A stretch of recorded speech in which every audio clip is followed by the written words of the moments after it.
ಶಾಂತಮ್ಮನಿಗೆ ರಾತ್ರಿಯಿಂದನೇ ತುಂಬಾ ಚಿಂತೆಯಾಗಿತ್ತು. ತನ್ನ ಮಗನಾದ ರಾಂಬಾಬು ಕುಡಿತಾನೇ ಇದ್ದಾನೆ ಅಂತ. ರಾಧಿಕನ ಆಲೋಚನೆ ಮಾಡ್ಕೊಂಡು ಶಾಂತಮ್ಮ ತುಂಬಾನೇ ಚಿಂತೆ ಮಾಡ್ತಿದ್ರು. ಅಷ್ಟರಲ್ಲಿ ಬೆಳಿಗ್ಗೆ ರಾಂಬಾಬು ಎದ್ದ. ರಾಧಿಕಾ, ರಾಧಿಕಾ, ಎಲ್ಲೇ ಸತ್ತಿದೀಯಾ? ಏನ್ರಿ, ಏನಾಯ್ತು? ಆ ಟೀನ ತಗೊಂಬಂದು ನನ್ ಮುಖದ ಮೇಲೆ ಉಯ್ಯಿ. ಯಾರೂ ಕೂಡ ನನ್ನ ನೋಡೋದೇ ಇಲ್ಲ. ನನ್ ಮೇಲೆ ಯಾರಿಗೂ ಜವಾಬ್ದಾರಿಯೇ ಇಲ್ವಾ? ಏನಮ್ಮ ನನ್ನ ಹಾಗೆ ನೋಡ್ತಾ ಇದ್ದೀರಾ? ನಾನೇನು ಕಳ್ಳನ? ನಿಮ್ ಮಗ. ರಾಂಬಾಬು ಹೀಗೆ ಮಾತನಾಡುವಾಗ ಶಾಂತಮ್ಮನಿಗೆ ಕೋಪ ನೆತ್ತಿಗೇರಿತು. ಶಂಕರಮ್ಮ ಸ್ವಲ್ಪ ಹೊತ್ತು ಕೂಡ ಆಲೋಚನೆ ಮಾಡದೆ ರಾಂಬಾಬು ಕೆನ್ನೆಗೆ ಬಾರ್ಸಿದ್ರು. ಸ್ವಲ್ಪ ಆದ್ರೂ ಬುದ್ಧಿ ಇರ್ಬೇಕು ಕಣೋ. ರಾತ್ರಿ ಆದ್ರೆ ಕಂಠ ಪೂರ್ತಿ ಕುಡ್ಕೊಂಡ್ ಬರೋದು, ಬೆಳಿಗ್ಗೆ ಆದ್ರೆ ನಮ್ ಜೊತೆ ಜಗಳ ಮಾಡೋದು. ನಿನ್ಗೇನ್ ಬುದ್ಧಿ ಇಲ್ವಾ? ನಿಂದು ಕೂಡ ಒಂದು ಬದುಕಾನೋ? ಆ ಹುಡುಗಿನ ನೋಡಿದ್ರೆ ನಿನ್ಗೆ ಸ್ವಲ್ಪ ಕೂಡ ಬೇಜಾರಾಗಲ್ವಾ? ಪಾಪ ಹುಡುಗಿ ಈ ಮನೆಯಲ್ಲಿ ಕೆಲ್ಸ ಮಾಡಿ ಮಾಡಿ ನಿನ್ ಜೊತೆ ಒದೆ ತಿನ್ಕೊಂಡ್ ಇಲ್ಲೇ ಕೂತಿದ್ದಾಳೆ. ನಿನ್ನಂತಹ ಕುಡ್ಕನ ಕಟ್ಕೊಂಡು ಅವಳು ಒಂದಿನಾದ್ರೂ ನೆಮ್ಮದಿಯಾಗಿ ಇದ್ದಿದ್ದಾಳ? ಇವಾಗ್ಲಾದ್ರೂ ಬದ್ಲಾಗೋ. ಅಮ್ಮ, ನೀವು ಹೇಳಿದ್ರಲ್ವಾ, ನಾನು ಇವಾಗ್ಲೇ ಬದ್ಲಾಗ್ತೀನಮ್ಮ, ಇವಾಗ್ಲೇ ಬದ್ಲಾಗ್ತೀನಿ. ಸ್ನಾನ ಮಾಡಿ ಬಂದು ಪೌಡ್ರೆಲ್ಲ ಹಾಕೊಂಡು ಮುಖವನ್ನು ತುಂಬಾ ಸುಂದರವಾಗಿ ಮಾಡ್ಕೊಂಡು ಬುದ್ಧಿವಂತನ ಹಾಗೆ ಬದ್ಲಾಗ್ತೀನಿ. ನಿಜಮ್ಮ, ನಿಮ್ಮೇಲೆ ಪ್ರಮಾಣ. ತುತು, ಹುಚ್ಚಿ ನಾಯಿನ ಹಾಗೆ ಬುದ್ಧಿ ಇಟ್ಕೊಂಡು ನಿನ್ನ ಬುದ್ಧಿನ ಎಲ್ಲೋ ಬದಲಾಯಿಸ್ಕೋತೀಯಾ? ಅಮ್ಮ ರಾಧಿಕಾ, ಈ ಬಡವನಿಗೆ ರಾತ್ರಿ ತಂಗ್ಲನ ಏನಾದ್ರೂ ಇದ್ರೆ ಕೊಡಮ್ಮ, ತಿನ್ಬಿಟ್ಟು ಅಲ್ಲಿ ಬೀದಿಯಲ್ಲಿ ಮಲ್ಕೊಳ್ಳಿ. ಸರಿ ಅತ್ತೆ. ಹೀಗೆ ರಾಧಿಕಾ ರಾತ್ರಿ ಮಿಕ್ಕಿರುವ ಅನ್ನವನ್ನು ತೆಗೆದುಕೊಂಡು ಬಂದು ತನ್ನ ಗಂಡನಿಗೆ ಬಡಿಸಿದ್ಲು. ಸ್ವಲ್ಪ ಕೂಡ ತಡ ಮಾಡದೆ ಆ ಊಟವನ್ನು ಬಗಬಗ ಅಂತ ತಿಂದ ರಾಂಬಾಬು. ಮಗನನ್ನು ನೋಡಿ ಶಾಂತಮ್ಮ ಕಣ್ಣೀರನ್ನು ಹಾಕ್ತಾ ಇದ್ರು. ಅದನ್ನು ನೋಡಿ ರಾಂಬಾಬು, ಏನಮ್ಮ, ಏನ್ ನಡೀತು ಅಂತ ಈ ಕಣ್ಣೀರು? ನಾನು ಊಟ ಮಾಡಿದ್ರೆ ನಿನಗ್ಯಾಕೆ ಕಣ್ಣೀರ್ ಬರ್ತಿದೆ? ಏನು, ನನ್ನ ಹಿಂದೆನೇ ತಿರುಗ್ತಾ ಇದ್ದೀರಾ ಅಥವಾ ನಿನ್ನೆ ಕನ್ಸಲ್ಲಿ ಏನಾದ್ರೂ ನೋಡಿದ್ರಾ? ಹೇಳಿ ಅಮ್ಮ. ರೀ, ಸ್ವಲ್ಪ ಮಾತ್ ನಿಲ್ಸ್ರಿ. ಪಾಪ ಅತ್ತೆ ನಿಮ್ಮ ವರ್ತನೆಯನ್ನು ನೋಡಿ ಕಣ್ಣೀರಾಗ್ತಾ ಇದ್ದಾರೆ. ನಿಮ್ನ ಕಟ್ಕೊಂಡ ಕರ್ಮಕ್ಕೆ ಈ ಕರ್ಮನ ನಾನು ಅನುಭವಿಸ್ಲೇಬೇಕು. ಹೀಗೆ ಸ್ವಲ್ಪವಾದ್ರೂ ಕರುಣೆ, ದಯೆ ಎನ್ನುವುದು ಇದೆಯಾ ಹೇಳಿ? ಇಲ್ಲ, ನನ್ ಜೊತೆ ಅದು ಇಲ್ಲ ಅಂತ ನಿನ್ಗೆ ಮೊದ್ಲೇ ಗೊತ್ತಿಲ್ವಾ? ಬೇಕಂದ್ರೆ ಬೆಳಿಗ್ಗೆನೆ ಆ ಮಾರ್ವಾಡಿ ಅಂಗಡಿಗೆ ಹೋಗಿ ನಿನಗೆ 6 ಕೆಜಿ ಕರುಣೆ, 6 ಕೆಜಿ ದಯೆ ಆವಾಗ ಕೇಳೆ ಕೊಡ್ತೀನಿ. ಇದೆಯಾ ಅಂದ್ರೆ ಇವಾಗ ಕೊಡ್ಲಿಕ್ಕಾಗುತ್ತಾ? ರಾಂಬಾಬು ಹೀಗೆ ಮಾತಾಡ್ತಾ ಇದ್ದಾಗ ಶಾಂತಮ್ಮ ರಾಧಿಕಾ ನೋಡ್ಕೊಂಡೇ ನಿಂತಿದ್ರು. ಅಮ್ಮ ರಾಧಿಕಾ, ಈ ಪಾಪಿಗೆ ಇನ್ನು ಅವ್ನ್ ಕುಡ್ದ ಮತ್ತು ಇಳ್ದಿರೋದಿಲ್ಲ. ನೀನ್ ಬಾಮ್ಮ, ಅವನ್ ಕೆಲ್ಸ ಅವನೇ ನೋಡ್ಕೊಳ್ಳಿ. ಹೀಗೆ ಶಾಂತಮ್ಮ ರಾಧಿಕಾ ಬ್ಯಾಗನ್ನು ತೆಗೆದುಕೊಂಡು ಮಾವಿನಕಾಯಿ ಕುಯ್ಯುವ ಕೆಲ್ಸಕ್ಕೆ ಬಂದ್ರು. ಕೂಲಿ ಯಜಮಾನನಾದ ಗುಪ್ತಂ ಅಲ್ಲಿ ಜನರನ್ನು ನೋಡುತ್ತಾ ಶಾಂತಮ್ಮನ ನೋಡಿ ತುಂಬಾನೇ ಕೋಪಪಟ್ಟ. ಇಲ್ ನೋಡಿ ಶಾಂತಮ್ಮ, ನಿನ್ನೆ ನೀವು ತುಂಬಾ ಕಡಿಮೆನೆ ಹಣ್ಣು ಕುಯ್ದಿದ್ದೀರಾ. ಈಗಾದ್ರೆ ಕಷ್ಟ. ಪ್ರತಿದಿನ 10 ಕುಕ್ಕೆ ಮಾವಿನಕಾಯಿನ ಕುಯ್ಬೇಕು, ಆವಾಗ್ಲೇ ನಿಮ್ಗೆ ಸಂಬಳ ಕೊಡೋದು. ಅಯ್ಯ, ಮೊನ್ನೆ ಮೈಗೆ ಹುಷಾರಿರ್ಲಿಲ್ಲ, ಅದಕ್ಕೆ ಮಾಡಕ್ಕಾಗಿಲ್ಲ. ಇವತ್ತು ಹಾಗೆ ಅಲ್ಲ, ಇವತ್ತು ಚೆನ್ನಾಗಿದ್ದೀನಿ, ಚೆನ್ನಾಗಿ ಕೆಲಸ ಮಾಡ್ತೀನಿ, ಇವತ್ತು ಆರೋಗ್ಯವಾಗಿದ್ದೀನಿ. ಇವತ್ತಿಬ್ರು ಸೇರಿ 20 ಕುಕ್ಕೆ ಮಾವಿನಕಾಯಿನ ಕುಯ್ತೀವಿ. ಸರಿ ಸರಿ, ಕೆಲಸ ಮಾಡಿ. ನಿಮಗೂ ಕಷ್ಟ ಆಗ್ಬಾರ್ದು, ನನಗೂ ಕಷ್ಟ ಆಗ್ಬಾರ್ದು ಅಷ್ಟೇ. ಸರಿ ಅಯ್ಯ. ಹೀಗೆ ಅತ್ತೆ ಸೊಸೆ ಇಬ್ರು ಮಾವಿನಕಾಯಿಯನ್ನು ಕುಯ್ಯುವ ಕೆಲಸವನ್ನು ಆರಂಭಿಸಿದ್ರು. ಕೆಲಸ ಮಾಡ್ತಾ ಮಾಡ್ತಾ ಶಾಂತಮ್ಮನಿಗೆ ಯಾಕೋ ತುಂಬಾ ಸುಸ್ತಾದಂಗೆ ಆಯಿತು. ಹೀಗೆ ಸುಸ್ತಾದ ಕಾರಣ ಅವರಿಂದ ಸರಿಯಾಗಿ ಕೆಲಸ ಮಾಡಕ್ಕಾಗಿಲ್ಲ. ಅಮ್ಮ ರಾಧಿಕಾ, ನನ್ಗೆ ಯಾಕೋ ತಲೆ ಸುತ್ತಾ ಇದೆ ಅಮ್ಮ. ಏನ್ ಮಾಡ್ಬೇಕು ಅಂತನೂ ಗೊತ್ತಾಗ್ತಾ ಇಲ್ಲ. ಅಯ್ಯೋ ಅತ್ತೆ, ಏನಾಯ್ತತ್ತೆ? ಕೂತ್ಕೊಳ್ಳಿ, ಸ್ವಲ್ಪ ನೀರ್ ಕುಡೀರಿ. ಹೀಗೆ ರಾಧಿಕಾ ನೀರ್ ಕೊಟ್ಟ ಕಾರಣ ಶಾಂತಮ್ಮ ಸ್ವಲ್ಪ ಚೇತರಿಸಿಕೊಂಡ್ರು. ನಿಮ್ಮ ಪರಿಸ್ಥಿತಿ ನೋಡಿದ್ರೆ ತುಂಬಾ ಬೇಜಾರಾಗ್ತಿದೆ ಅತ್ತೆ. ಅವ್ರನ್ನ ನೋಡಿದ್ರೆ ಕಂಠ ಪೂರ್ತಿ ಕುಡಿತಾರೆ. ನಮ್ಮ ಕಷ್ಟ ಮಾತ್ರ ಯಾರಿಗೂ ಬರ್ಬಾರ್ದತ್ತೆ. ಇವತ್ ನಾನು ಕೆಲಸ ಮಾಡ್ತೀನಮ್ಮ. ಇವತ್ತು 10 ಮೂಟೆ ಮಾವಿನಕಾಯಿ ಕುಯ್ಯದಿದ್ರೆ ಆ ಮಾಲೀಕ ಸುಮ್ನೆ ಇರಲ್ಲ. ಅತ್ತೆ, ಅದನ್ನ ನಾನ್ ನೋಡ್ಕೋತೀನತ್ತೆ, ನೀವು ಸ್ವಲ್ಪ ಹೊತ್ತು ಕೂತ್ಕೊಳ್ಳಿ. ಹೀಗೆ ರಾಧಿಕಾ ತುಂಬಾ ಕಷ್ಟವನ್ನು ಪಡುತ್ತಾ ಅವಳ ಅತ್ತೆಯ ಕೆಲಸವನ್ನು ಕೂಡ ಅವಳೇ ಮಾಡಿದ್ಲು. ಸಂಜೆಯಾಗುವಾಗ ರಾಧಿಕನಿಗೆ ತುಂಬಾನೇ ಸುಸ್ತಾಗಿತ್ತು. ಅವಳ ಕೆಲ್ಸದ ಜೊತೆಗೆ ಅವಳ ಅತ್ತೆ ಕೆಲಸವನ್ನು ಕೂಡ ಮಾಡಿದ್ಲು. ಪರವಾಗಿಲ್ವೇ, ಇವತ್ತು ತುಂಬಾ ಚೆನ್ನಾಗಿ ಕೆಲಸ ಮಾಡಿದೀರಾ. ಸರಿ ಸರಿ, ಪ್ರತಿದಿನ ಹೀಗೇನೆ ಕೆಲಸ ಮಾಡಿದ್ರೆ ತುಂಬಾ ಚೆನ್ನಾಗಿರುತ್ತೆ. ತಗೊಳ್ಳಿ ಈ ದಿನದ ಕೂಲಿ. ತುಂಬಾ ಸಂತೋಷ ಕಣಯ್ಯ. ಸರಿ ಸರಿ, ಹಾಗೇನೆ ಒಂದು 10 ಮಾವಿನಕಾಯಿನ ಮನೆಗೆ ತಗೊಂಡೋಗಿ. ಇವತ್ತು ನನಗೆ ಒಳ್ಳೆ ಲಾಭ ಬಂದಿದೆ. ಅದರಿಂದ ಸಂತೋಷದಿಂದ ನಿಮಗೆ 10 ಮಾವಿನಕಾಯಿ ಕೊಡ್ತೀನಿ. ಏನಮ್ಮ ರಾಧಿಕಾ, ತಗೊಂಡೋಗಮ್ಮ, ತಗೊಂಡೋಗು. ಸರಿ ಅಯ್ಯ. ಹೀಗೆ ಅತ್ತೆ ಸೊಸೆ ಇಬ್ರು ಸೇರಿ 10 ಮಾವಿನಕಾಯಿನ ಮನೆಗೆ ತಗೊಂಡೋದ್ರು. ಕೂಲಿ ಮಾಡಿ ಬಂದ ಹಣದಿಂದ ಮನೆಗೆ ಬೇಕಾದ ವಸ್ತುಗಳನ್ನ ತಗೊಂಡ್ರು. ಸ್ವಲ್ಪ ಉಳಿದ ಹಣವನ್ನು ಒಂದು ಡಬ್ಬಿಗೆ ಹಾಕಿ ಅದನ್ನು ಅಡಿಗೆ ಮನೆಯಲ್ಲಿ ಇಟ್ಲು. ಮರುದಿನ ಬೆಳಿಗ್ಗೆ ಎದ್ದು ನೋಡುವಾಗ ಆ ಹಣ ಅಲ್ಲಿ ಇರಲಿಲ್ಲ. ಪ್ರತಿದಿನದಂತೆ ಆ ದಿನ ಕೂಡ ಆ ಹಣವನ್ನು ರಾಂಬಾಬುನೇ ತಗೊಂಡೋಗಿದ್ದ. ಶಾಂತಮ್ಮನಿಗೂ ರಾಧಿಕನಿಗೂ ತುಂಬಾನೇ ಕೋಪ ಬಂತು. ಹೀಗೆ ಹೆಂಗಸರು ಕಷ್ಟಪಟ್ಟು ಕೂಲಿ ಮಾಡಿ ತಂದು ಕೊಡುವ ಹಣದಿಂದ ಕುಡ್ದು ಬರ್ತೀಯಲ್ಲ ನೀನೆಲ್ಲ ಒಂದ್ ಗಂಡ್ಸ? ಹೀಗೆ ಜೀವನ ಮಾಡಕ್ಕೆ ಸಾಯ್ಬೋದಲ್ವಾ? ಚಿಚಿ. ಏನೇ ರಾಧಿಕಾ, ನಾನು ಸಾಯೋದಿಲ್ಲ. ನಾನ್ ಸತ್ರೆ ಆ ವೈನ್ ಶಾಪ್ ಓನರ್ ಹೇಗ್ ಬದುಕ್ತಾನೆ? ಇಲ್ಲ, ಅವನಿಗೋಸ್ಕರ ಆದ್ರೂ ನಾನು ಬದುಕಲೇಬೇಕು. ನಿನಗೆ ಜನ್ಮ ಕೊಟ್ಟ ಕಷ್ಟಕ್ಕೆ ಇವತ್ ನಾನ್ ಅನ್ಭವಿಸ್ತಾ ಇದ್ದೀನಿ. ನೀನು ಈ ಜನ್ಮದಲ್ಲಿ ಬದಲಾಗಲ್ಲ ಕಣೋ. ಅಮ್ಮ ರಾಧಿಕಾ, ಅವನ್ ಬಗ್ಗೆ ಆಲೋಚನೆ ಮಾಡೋದ್ನ ಬಿಟ್ಬಿಡು. ನಾವು ಬಾ ಹೋಗೋಣ. ಮಧ್ಯಾಹ್ನಕ್ಕೆ ಏನಾದ್ರೂ ಮಾಡಿದ್ಯಮ್ಮ? ಮಾಡಿದೀನಿ ಅತ್ತೆ. ಊಟದ ಜೊತೆಗೆ ಮಾವಿನಕಾಯಿನ ಕೊಟ್ಟಿದ್ರಲ್ಲ, ಉಪ್ಪಿನಕಾಯಿ ಹಾಕಿದೀನಿ. ಮಾವಿನಕಾಯ? ಸರಿ ಸರಿ, ಚೆನ್ನಾಗಿದೆ. ಸರಿ ಆಯ್ತು, ಮಧ್ಯಾಹ್ನ ರುಚಿ ನೋಡೋಣ. ಹೀಗೆ ಶಾಂತಮ್ಮ ರಾಧಿಕಾ ಎಂದಿನಂತೆ ಕೆಲ್ಸಕ್ಕೆ ಬಂದ್ರು. ಉತ್ತಮ್ ಹೇಳಿದ ಹಾಗೇನೆ ಪ್ರತಿದಿನದ ಹಾಗೇನೆ ಅವತ್ತು ಕೂಡ ಚೆನ್ನಾಗಿ ಕೆಲಸ ಮಾಡಿ ಮೂಟೆನ ತುಂಬಿಸಿದ್ರು. ಅವರಿಬ್ಬರು ಊಟ ಮಾಡಲೆಂದು ಕೂತ್ರು. ರಾಧಿಕಾ ಮಾಡಿದ ಮಾವಿನಕಾಯಿ ಉಪ್ಪಿನಕಾಯಿನ ಶಾಂತಮ್ಮ ತಿಂದು ನೋಡಿದ್ರು. ಊಟಕ್ಕೆ ಆ ಮಸಾಲ ಮಾವಿನಕಾಯಿ ತುಂಬಾ ಸೂಪರ್ ಆಗಿತ್ತು. ಆಹಾ, ಅದ್ಭುತವಾಗಿದೆ ಅಮ್ಮ. ಹಾ, ಇಷ್ಟು ಚೆನ್ನಾಗಿ ಮಾಡಿದೀಯಾ? ರುಚಿ ಮಾತ್ರ ತುಂಬಾ ಚೆನ್ನಾಗಿದೆ ರಾಧಿಕಾ. ನಿಜಾನಾ ಅತ್ತೆ? ತುಂಬಾ ರುಚಿಯಾಗಿದೆ ಕಣಮ್ಮ. ಶಂಕರಮ್ಮ ರಾಧಿಕಾ ಹೀಗೆ ಮಾತಾಡ್ತಾ ಇರೋದ್ನ ಉತ್ತಮ್ ಅವರು ಗಮನಿಸಿದ್ರು ಕೂಡ. ರಾಧಿಕನ ಬಳಿ ಬಂದು ಸ್ವಲ್ಪ ಕೇಳಿ ಆ ಮಾವಿನಕಾಯಿಯ ರುಚಿ ನೋಡಿದ್ರು. ಹೌದಮ್ಮ, ತುಂಬಾ ರುಚಿಯಾಗಿದೆ. ನಿನ್ ಕೈಯಲ್ಲಿ ಏನೋ ಅದ್ಭುತನೇ ಇದೆ.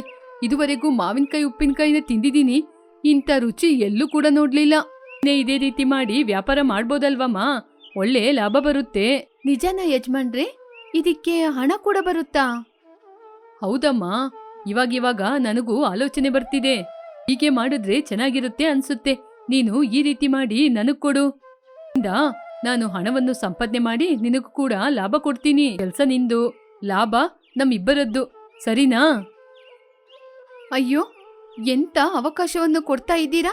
ಇಲ್ಲ ಅಂತ ಹೇಳಕ್ಕಾಗುತ್ತಾ?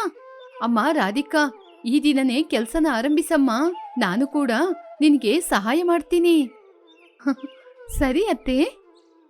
ಹೀಗೆ ರಾಧಿಕಾ ಅಲ್ಲಿರುವ ಮಾವಿನಕಾಯಿನ ಕುಯ್ದು ಅದಕ್ಕೆ ಮಸಾಲ ಹಚ್ಚಿ ತುಂಬಾ ಚೆನ್ನಾಗಿ ಮಸಾಲೆ ಹಾಕಿ ತಯಾರಿಸಿದ್ಲು. ಅದನ್ನು ತೆಗೆದುಕೊಂಡು ಹೋಗಿ ಉತ್ತಮ್ ವ್ಯಾಪಾರ ಮಾಡಿದ್ರು. ಇದರಿಂದ ತುಂಬಾ ಜನರು ಬಂದು ತಗೊಂಡು ಅವರಿಗೆ ಕೂಡ ತುಂಬಾ ಚೆನ್ನಾಗಿ ಲಾಭ ಬಂತು. ಇದರಿಂದ ಉತ್ತಮ್ ಕೂಡ ತುಂಬಾ ಸಂತೋಷ ಪಟ್ರು. ಅಮ್ಮ ರಾಧಿಕಾ, ನಮ್ಮ ವ್ಯಾಪಾರ ಅದ್ಭುತವಾಗಿತ್ತು. ಆ ಮಾವಿನಕಾಯಿನ ತಗೊಂಡೋಗಿ ವ್ಯಾಪಾರ ಮಾಡಿದ್ರೆ ಕೇವಲ ನನಗೆ ಪ್ರತಿದಿನ 5,000 ಮಾತ್ರ ಬರ್ತಾ ಇತ್ತು. ಇವತ್ತು ನಿಮ್ ಸೊಸೆ ಮಸಾಲ ಮ್ಯಾಂಗೋ ಮಾಡಿ ನನ್ ಕೈಗೆ ಕೊಟ್ಲಲ್ವಾ, ಅದನ್ನ ನಾನು ಮಾರಾಟ ಮಾಡಿದಾಗ ನನಗೆ 20,000 ಬಂತು. 3 ಪಟ್ಟು ಲಾಭ ಕಣಮ್ಮ. ಒಳ್ಳೆ ಲಾಭ ಬಂದಿದೆ. ಯಜಮಾನ್ರೆ, ನಿಜಾನಾ? ಹೌದಮ್ಮ. ಇವಾಗ ಬಂದ ಲಾಭದಲ್ಲಿ ಅರ್ಧ ನಿಮಗೆ, ಅರ್ಧ ನನಗೆ. ಸರಿನಾ? ತುಂಬಾ ಸಂತೋಷ ಅಯ್ಯ. ಕುಡಿಯಮ್ಮ, ಕಷ್ಟವನ್ನು ನಂಬಿದ್ರೆ ಲಾಭನೇ ಸಿಗುತ್ತೆ ಕಣಮ್ಮ. ಹಿಂದೆ ತಿರುಗಿ ನೋಡುವ ಅವಶ್ಯಕತೆ ಇಲ್ಲ. ನಿನಗೆ ಬೇಕು ಅಂದ್ರೆ ಸ್ವಲ್ಪ ಜನ ಕೂಲಿ ಜನಗಳನ್ನ ಇಟ್ಕೋ. ಮಾವಿನಕಾಯಿ ಸೀಸನು ಮುಗಿಯಷ್ಟರಲ್ಲಿ ನಾವು ಇದರಲ್ಲಿ ಅಧಿಕ ಲಾಭವನ್ನು ಪಡಿಬೇಕು.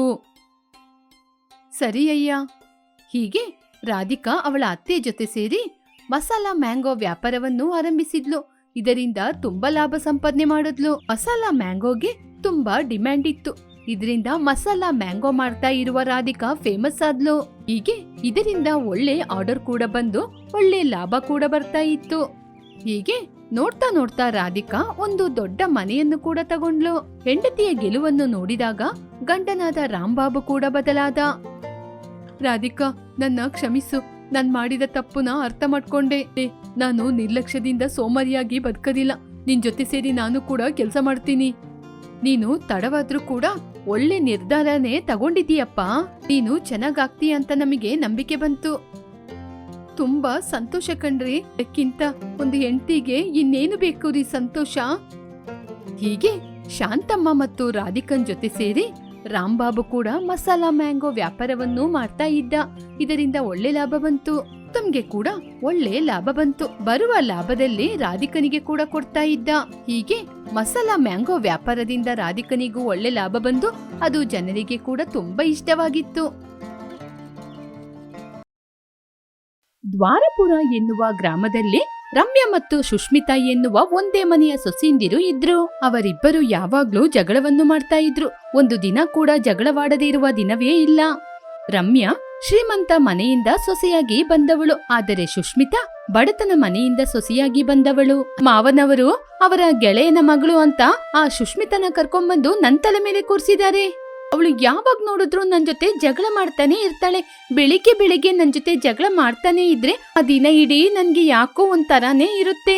ಅದು ಯಾಕೆ ಅಂದ್ರೆ ನೀವು ಯಾವ ವಿಷಯದಲ್ಲೂ ಒಬ್ರಿಗೊಬ್ರು ಅಡ್ಜಸ್ಟ್ಮೆಂಟೇ ಮಾಡ್ಕೊಳ್ಳೋದಿಲ್ಲ. ಅದಕ್ಕೇನೆ ಜಗಳ ಆಗೋದು. ನೀವು ಈಗೇನೆ ಜಗಳ ಮಾಡ್ತಾ ಇರಿ. ಒಂದಲ್ಲ ಒಂದಿನ ನಾನೇ ನಿಮ್ಗಿಬ್ರಿಗೂ ಬಾರ್ಸ್ಬಿಡ್ತೀನಿ. ಅವಾಗ ಯಾವ ರೀತಿ ಜಗಳನೂ ಮಾಡಲ್ಲ.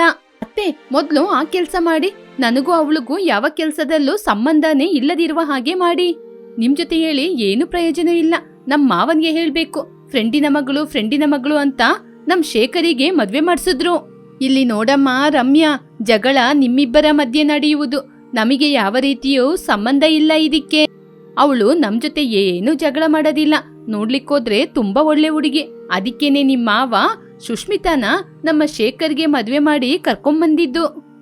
ಅದಕ್ಕೇನೆ ನಾನು ನಿಮ್ಮ ಮಾವಯ್ಯ ಇಬ್ರು ಸೇರಿ ನಿಮ್ಮ ಮಧ್ಯೆ ಇರುವ ಜಗಳವನ್ನು ಸರಿ ಮಾಡಿ ನಿಮ್ನ ಒಳ್ಳೆ ದಾರಿಗೆ ತರ್ತೀವಿ. ಹೀಗೆ ಮಂಜುಳಾ ಸೊಸೆಂದಿರಿಗೆ ಎಷ್ಟೇ ಬುದ್ಧಿ ಹೇಳಿದ್ರು ಕೂಡ ರಮ್ಯಾ ಏನೂ ಕೇಳದೆ ರೂಮಿಗೆ ಹೊರಟೋದ್ಲು. ಅಷ್ಟರಲ್ಲಿ ಅಲ್ಲಿಗೆ ಸುಷ್ಮಿತಾ ಬಂದ್ಲು.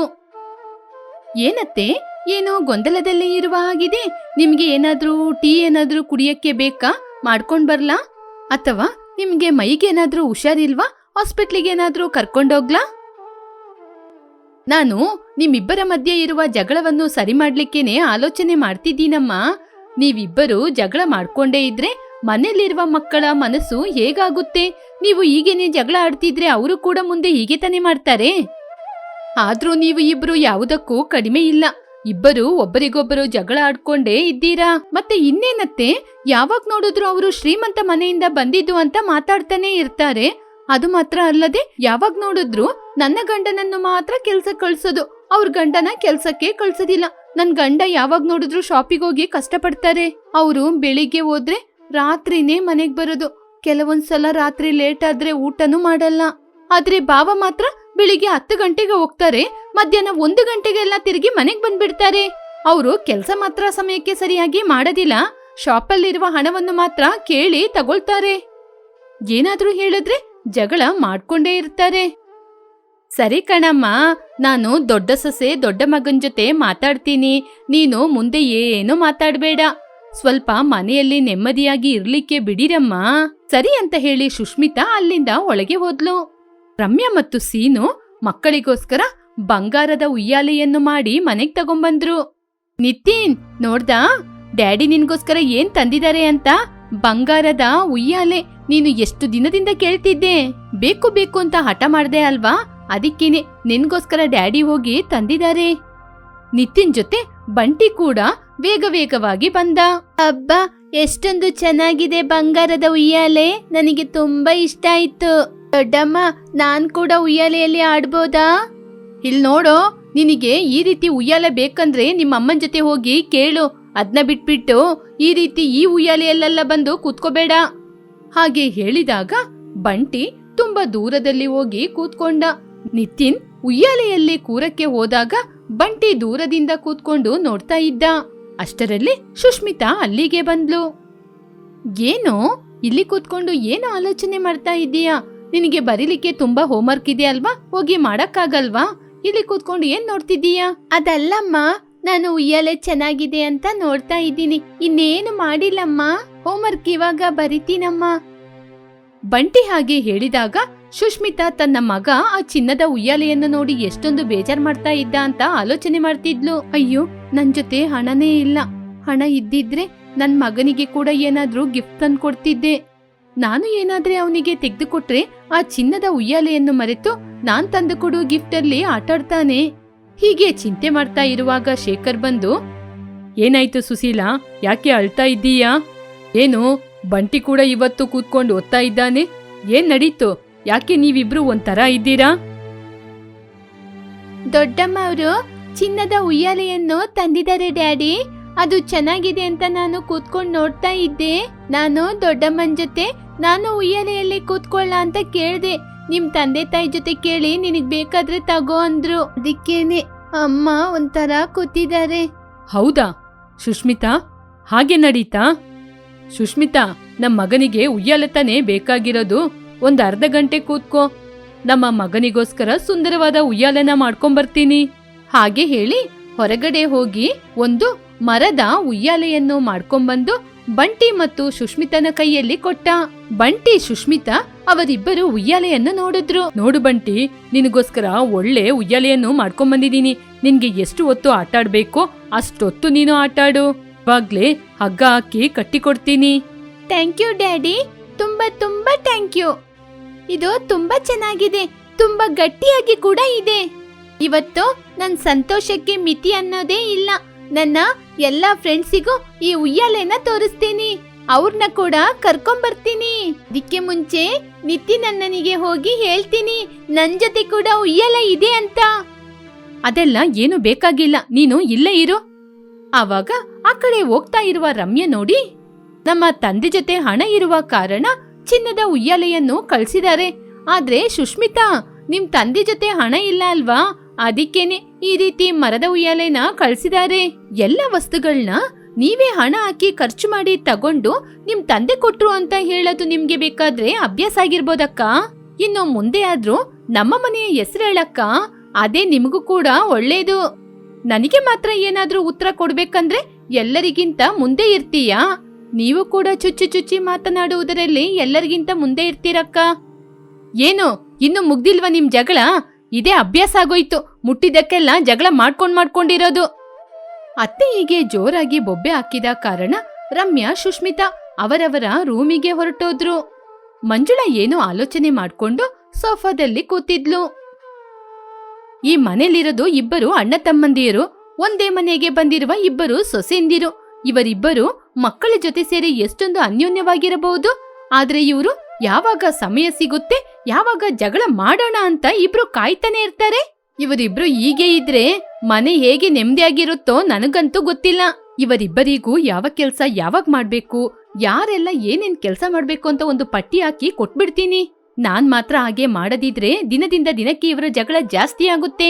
ಮುಂದಿನ ದಿನಗಳಲ್ಲಿ ಒಬ್ಬರ ಕೆಲ್ಸವನ್ನು ಒಬ್ಬರು ಮಾಡ್ಕೊಂಡಿದ್ರೆ ಆವಾಗ ಗೊತ್ತಾಗುತ್ತೆ ಇವರಿಗೆ ಕೆಲ್ಸ ಮಾಡೋದು ಎಷ್ಟೊಂದು ಕಷ್ಟ ಅಂತ.